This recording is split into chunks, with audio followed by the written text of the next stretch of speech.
श्री साईं बाबा की स्वीकृति, आज्ञा और प्रतिज्ञा, भक्तों को कार्य समर्पण और बाबा की लीलाएं, ज्योतिष स्तंभ स्वरूप, महत्व प्रेम, रोहिला की कथा, उनके मधुर अमृत उपदेश है।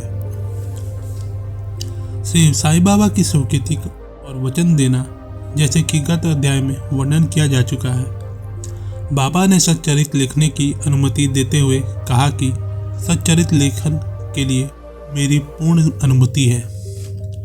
तुम अपना मन स्थिर कर मेरे वचनों को श्रद्धा रखो और निर्भय होकर कर्तव्य पालन करते रहो। यदि मेरी लीलाएं लिखी गई तो अविघ्न का नाश होगा और ध्यान व भक्ति पूर्वक श्रवण करने से दैहिक बुद्धि नष्ट होकर भक्ति और प्रेम की तीव्र लहर प्रभावित होगी, और जो इन लीलाओं की अधिक गहराई तक खोज करेगा उसे ज्ञान रूपी अमूल्य रत्न की प्राप्ति हो जाएगी। इन वचनों को सुनकर हेमाड़ पंत को अति हर्ष हुआ और वे निर्भय हो गए। उन्हें दृढ़ विश्वास हो गया कि अब कार्य अवश्य ही सफल होगा। बाबा ने श्यामा की ओर दृष्टिपात कर कहा, जो प्रेम पूर्वक मेरा नाम स्मरण करेगा मैं उसकी समस्त इच्छाएं पूर्ण कर दूंगा। उसकी भक्ति में उत्तरोत्तर वृद्धि होगी। जो मेरे चरित्र और कृत्यों का श्रद्धापूर्वक गायन करेगा उसकी मैं हर प्रकार से सदैव सहायता करूंगा। जो भक्तगण हृदय और प्राणों से मुझे चाहते हैं उन्हें मेरी कथाएं श्रवण कर स्वभावतः प्रसन्नता होगी।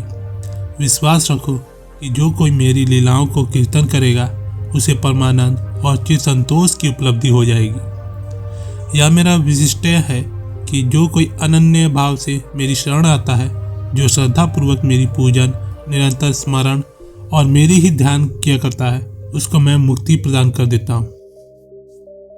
जो नित्य प्रति मेरा नाम स्मरण और पूजन कर मेरी कथाओं और लीलाओं का प्रेम पूर्वक मनन करते हैं, ऐसे भक्तों में सांसारिक वासनाएं और अज्ञान रूपी प्रवृत्तियां कैसे ठहर सकती हैं। मैं उन्हें मृत्यु के मुख से बचा लेता हूँ। मेरी कथाएं श्रवण करने से मुक्ति हो जाएगी। अतः मेरी कथाएं श्रद्धा पूर्वक सुनो और मनन करो। सुख और संतोष प्राप्ति का सरल मार्ग यही है। इससे श्रोताओं के चित्त को शांति प्राप्त होगी, और जब ध्यान प्रगाढ़ और विश्वास दृढ़ हो जाएगा तब अखोड़ चैतन्य घन से अभिन्नता प्राप्त हो जाएगी। केवल साईं साईं के उच्चारण मात्र से ही उनके समस्त पाप नष्ट हो जाएंगे। भगवान अपने किसी भक्त को मंदिर, मठ या किसी को नदी के तीर पर घाट बनवाने, किसी को तीर्थ पर्यटन करने और किसी को भगवत कीर्तन करने एवं भिन्न भिन्न कार्य करने की प्रेरणा देते हैं, परंतु उन्होंने मुझे साईं सच्चरित लेखन की प्रेरणा की। किसी भी विद्या का पूर्ण ज्ञान न होने के कारण मैं इस कार्य के लिए सर्वथा अयोग्य था। मुझे इस दुष्कार कार्य का दुस्साहस क्यों करना चाहिए।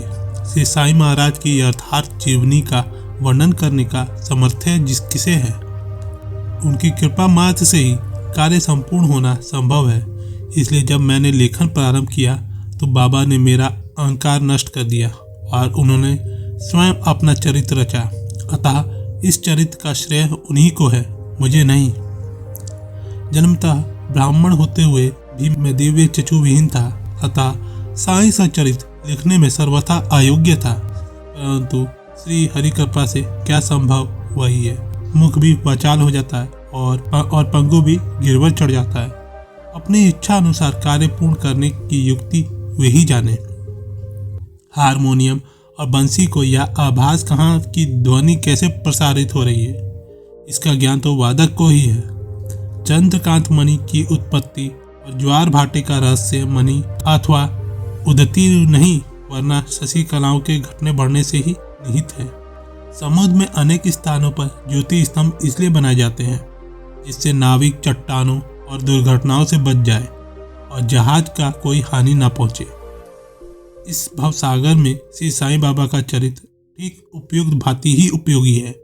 वह अमृत से भी अति मधुर और सांसारिक पथ को सुगम बनाने वाले हैं। जब वह कानों के द्वारा हृदय में प्रवेश करता है तब दैहिक बुद्धि नष्ट हो जाती है और हृदय में एकत्रित करने से समस्त कुशंकाएं अदृश्य हो जाती है। अहंकार का विनाश हो जाता है तथा बौद्धिक आवरण लुप्त होकर ज्ञान प्रकट हो जाता है। बाबा की विशुद्ध कीर्ति का वर्णन निष्ठापूर्वक श्रवण करने से भक्तों के पाप नष्ट हो जाते हैं, अतः यह मोक्ष प्राप्ति का भी सरल साधन है। सत्ययुग में शाम तथा दम, त्रेता में त्याग, द्वापार में पूजन और कलयुग में भगवत कीर्तन ही मोक्ष का साधन है। यह अंतिम साधन है, चारों वर्णों के लोगों का साध्य भी है। अन्य साधन योग, त्याग, ध्यान, धारणा आदि आचरण करने में कठिन है, परंतु चरित्र तथा हरि कीर्तन का श्रवण और कीर्तन से इंद्रियों की स्वाभाविक विषय शक्ति नष्ट हो जाती है और भक्त वासना रहित होकर आत्म साक्षात्कार की ओर अग्रसर हो जाता है। इस फल को प्रदान करने हेतु उन्होंने सच्चरित्र का निर्माण कराया। भक्तगण अब सरलतापूर्वक चरित्र का अवलोकन करें और साथ ही उनके मनोहर स्वरूप का ध्यान करें, गुरु और भगवत भक्ति के अधिकारी बने तथा निष्काम होकर आत्म साक्षात्कार को प्राप्त हो। साई सच्चरित्र का सफलतापूर्वक संपूर्ण होना यह साई महिमा ही समझे। हमें तो केवल एक निमित्त मात्र ही बनाया गया है, मात्र प्रेम। गाय का अपने बछड़े पर प्रेम सर्वविदित ही है। उसके स्तन सदैव दुग्ध से पूर्ण रहते हैं और जब भूखा बछड़ा स्तन की ओर दौड़कर आता है तो दुग्ध की धारा स्वतः प्रभावित होने लगती है। उसी प्रकार माता भी अपने बच्चे की आवश्यकता का पहले से ही ध्यान रखती है और ठीक समय पर स्तनपान कराती है। वह बालक का श्रृंगार उत्तम ढंग से करती है, परंतु बालक को इसका कोई भी भान नहीं होता। बालक के सुंदर श्रृंगार को देखकर माता के हर्ष का परवार नहीं रहता। माता का प्रेम विचित्र, असाधारण और निस्वार्थ है, जिसकी कोई उपमा नहीं है। एक इसी प्रकार सद्गुरु का प्रेम भी अपने शिष्य पर होता है। ऐसे ही प्रेम बाबा का मुझ पर था और उदाहरणार्थ वह निम्न प्रकार का था। सन 1916 में मैंने नौकरी से अवकाश ग्रहण किया। जो पेंशन मुझे मिलती थी वह मेरे कुटुंब के निर्वाह के लिए पर्याप्त थी। उसी वर्ष गुरु पूर्णिमा के दिवस मैं अन्य भक्तों के साथ शिरडी गया। वह अन्ना चिचणीकर ने स्वतः ही मेरे लिए बाबा से इस प्रकार प्रार्थना की, इनके ऊपर कृपा करो। जो पेंशन इन्हें मिलती है वह निर्वाह योग्य नहीं है। कुटुंब में वृद्धि हो रही है, कृपया और कोई नौकरी दिला दीजिए ताकि इनकी चिंता दूर हो और ये सुखपूर्वक रहे। बाबा ने उत्तर दिया कि इन्हें नौकरी मिल जाएगी, परंतु अब इन्हें मेरी सेवा में ही आनंद लेना चाहिए। इनकी इच्छाएं सदैव पूर्ण होगी।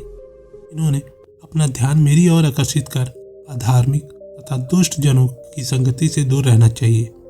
इन्हें सबसे दया और नम्रता का बर्ताव और अंतकरण से मेरी उपासना करनी चाहिए। यदि ये इस प्रकार से आचरण कर सके तो नित्यानंद के अधिकारी हो जाएंगे। यह कथा श्री साईं बाबा के समस्त प्राणियों पर समान प्रेम की सूचक है। एक समय रोहिला जाति का एक मनुष्य शिरडी आया। वह ऊंचा, पूरा, सुदृढ़ एवं सुगठित शरीर का था। बाबा के प्रेम से मुग्ध होकर वह शिरडी में ही रहने लगा। वह आठों प्रहर अपनी उच्च और कर्कश ध्वनि में कुरान शरीफ के कलमे पढ़ता और अल्लाह अकबर के नारे लगाता था। शिरडी के अधिकांश लोग खेतों में दिन भर काम करने के पश्चात जब रात्रि में घर लौटते तो रोहिला की कुरकश पुकारें उनका स्वागत करती। इस कारण उन्हें रात्रि में विश्राम न मिलता था, जिससे वे अधिक कष्ट असहनीय हो गया। अब उन्होंने बाबा के समीप जाकर रोहिला को मनाकर इस उत्पात को रोकने की प्रार्थना की। बाबा ने उन लोगों की इस प्रार्थना पर ध्यान न दिया। इसके विपरीत गांव वालों को आड़े हाथों लेते हुए बोले कि वे अपने कार्य पर ही ध्यान दें और रोहिला की ओर ध्यान न दें। बाबा ने उनसे कहा कि रोहिला की पत्नी बुरे स्वभाव की है और वह रोहिला को तथा मुझे अधिक कष्ट पहुंचाती है, परंतु वह उसके कलमों के समक्ष उपस्थित होने का साहस करने में असमर्थ है और इसी कारण वह शांति और सुख में था। यथार्थ वह रोहिला की कोई पत्नी न थी। बाबा के संकेत केवल कुविचारों की ओर था। अन्य विषयों की अपेक्षा बाबा प्रार्थना और ईश आराधना को महत्व देते थे। अन्य विषयों की अपेक्षा बाबा प्रार्थना और ईश आराधना को महत्व देते थे। अतः उन्होंने रोहिला के पक्ष का समर्थन कर ग्रामवासियों को शांतिपूर्वक थोड़े समय तक उत्पात सहन करने का परामर्श दिया। एक दिन दोपहर की आरती के पश्चात भक्तगण अपने घरों को लौट रहे थे। तब बाबा ने निम्नलिखित अति सुंदर उपदेश दिया। तुम चाहे कहीं भी रहो, जो इच्छा हो सो करो, परंतु यह सदैव स्मरण रखो कि जो कुछ तुम करते हो वह सब मुझे ज्ञात है। मैं ही समस्त प्राणियों का प्रभु और घट घट में व्याप्त हूँ। मेरे उदर में समस्त जड़ व चेतन प्राणी समाये हुए हैं। मैं ही समस्त ब्राह्मण का नियंत्रण करता व संचालक हूँ। मैं ही उत्पत्ति और संहार करता हूँ।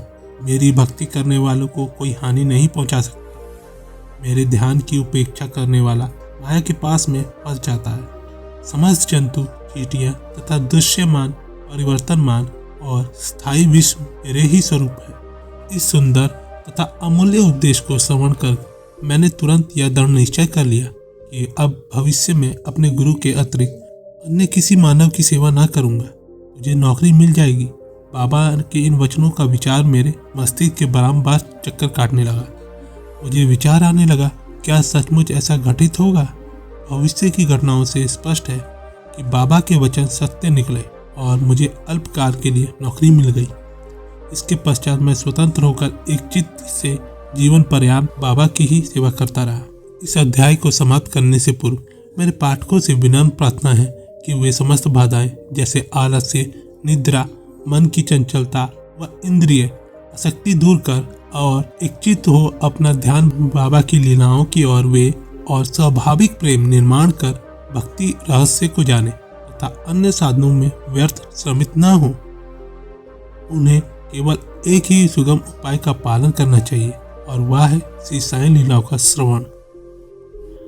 इससे उनका अज्ञान नष्ट होकर मोक्ष का द्वार खुल जाएंगे और जिस प्रकार अनेक स्थानों में भ्रमण करता हुआ भी लोभी पुरुष अपने गड़े हुए धन के लिए सतत चिंतित रहता है, उसी प्रकार श्री साईं को अपने हृदय में धारण करो।